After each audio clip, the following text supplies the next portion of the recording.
He was locked in his factory office for 4 hours, just for a bonus. He risked his entire career just for a single car. And guess what? He turned this bankrupt company into a global powerhouse. It began in 1945, not as an automobile company, not as a Mahindra only venture, but as Mahindra and Mohammed, a humble steel trading company. 1945, British India. The economy is chaotic, but the need for steel is explosive. Enter JC Mahindra and KC Mahindra, two brothers with unparalleled experience in the steel trade. JC Mahindra was India's first steel controller for World War II. He handled how steel was produced, imported, and distributed across India. This role gave him deep insights into India's industrial heartbeat. Now, KC Mahindra, on the other hand, led India's purchasing mission in the US.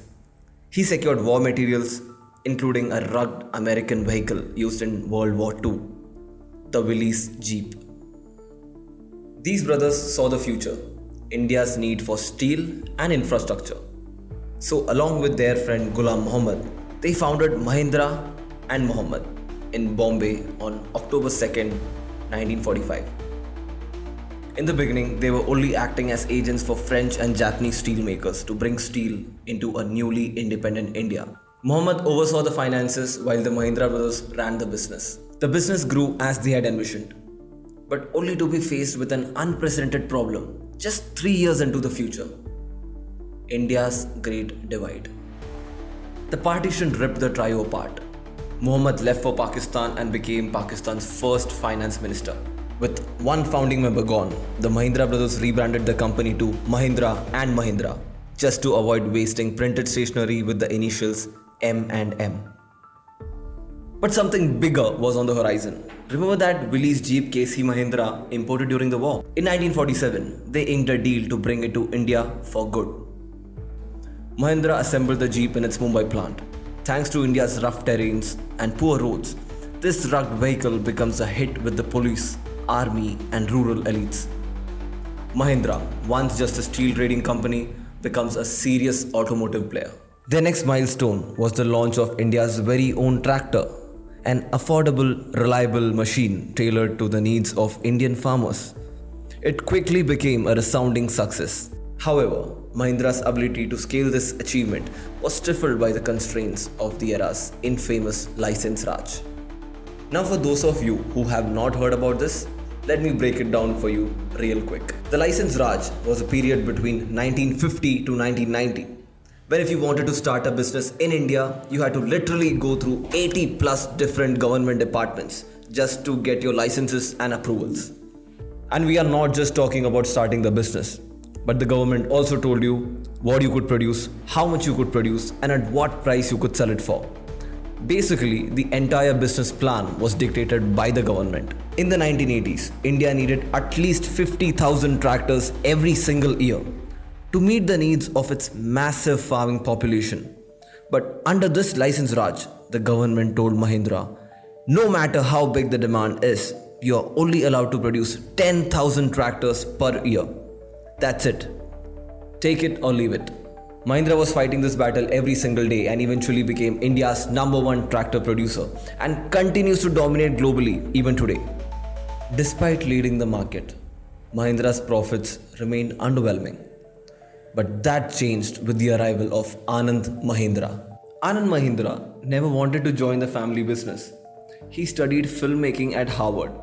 He even made an award-winning short film. But fate had other plans. In 1981, he joined the business. By 1991, he became the deputy MD at Mahindra & Mahindra. But here's the twist: the liberalization. In 1991, India opened gates for many foreign companies. Liberalization flooded India with giants like Ford, GM, Toyota. Mahindra was drowning in old tech and labor unrest.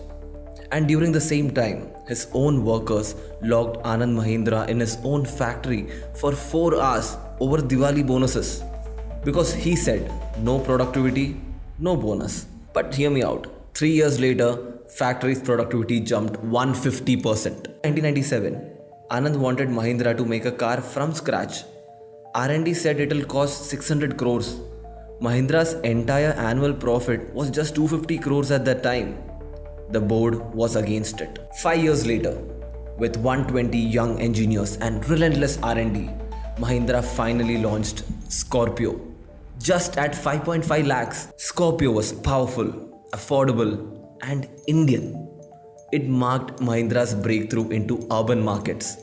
By 2007, the company's profit jumped from just 140 crores to 1000 crores. It was all possible because he knew where to place his brand, and now he uses Twitter as his personal branding weapon, whether it's gifting SUV to Neeraj Chopra or supporting Jugadu innovators. One guy from Kerala modified an auto rickshaw into a Scorpio lookalike. Anand Mahindra gifted him a real SUV and showcased his creation in their museum. These moments built trust, relatability, and loyalty. They showed that Mahindra isn't just a company, it's an idea. But remember, not every move he made was perfect. Mahindra missed out on acquiring Jaguar Land Rover, which Tata snapped up. They refused to buy Swedish car maker Saab, simply because Anand didn't like the name. They did acquire Korea's SsangYong Motors, which eventually went bankrupt. But every time, they came back stronger. Recently, they acquired Italian design house Pininfarina, known for Ferrari, launched insane supercar Battista, 0 to 100 in 2 seconds. In 1991, Mahindra was near collapse. Today it has 69 plus manufacturing plants, operates in over 100 countries, and a market cap of 5 lakh crore. From steel trading to SUVs to electric supercars, Mahindra is a testament to India's industrial evolution, and it all started with just a Jeep. If this video gave you even 1% insight into Mahindra's madness, drop a like and put a comment. Tell me which brand should we break down next.